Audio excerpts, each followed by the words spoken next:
U.S. journalist held by Russia is wrongfully detained, Blinken says.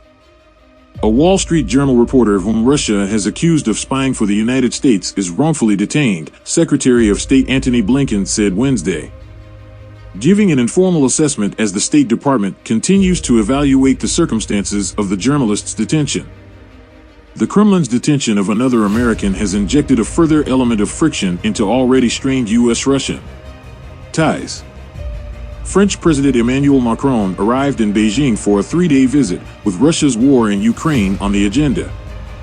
European Commission President Ursula von der Leyen will join him for the talks, which come 2 weeks after Chinese leader Xi Jinping met with Russian President Vladimir Putin. On his own diplomatic trip, Ukrainian President Volodymyr Zelensky is in neighboring Poland on Wednesday, making his first wartime visit to a close ally that has helped rally political and military support for Kyiv.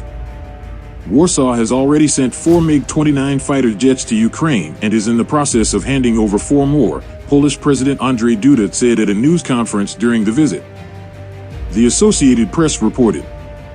Poland is preparing another 6 jets to send to Ukraine as well. Key developments.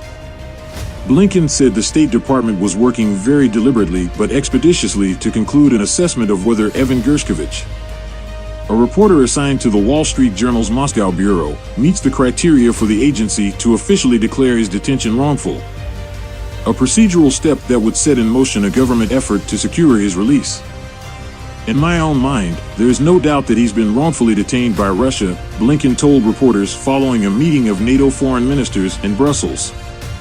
Lawyers were able to visit Gershkovich nearly a week after he was detained in Russia, Wall Street Journal publisher Almar Latour said in a statement.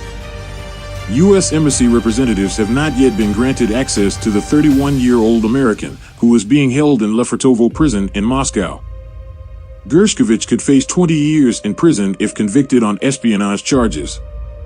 The journal vehemently denies the allegations against him, describing them as bogus. International media organizations have also called for the reporter's release. Relations between Russia and the United States are experiencing a deep crisis, Putin told new ambassadors, including those from the United States and the European Union, at a credentialing ceremony at the Kremlin on Wednesday. At its core are fundamentally different approaches to shaping the modern world order, he added, suggesting that Washington was at fault for the war in Ukraine, which began with Russia's invasion in February 2022. Putin told the diplomats his country, which is under Western sanctions, is not going to isolate itself and would continue to act as one of the sovereign centers of world politics. Zelensky met with Polish Prime Minister Mateusz Morawiecki and separately, Duda, who presented him with Poland's highest award.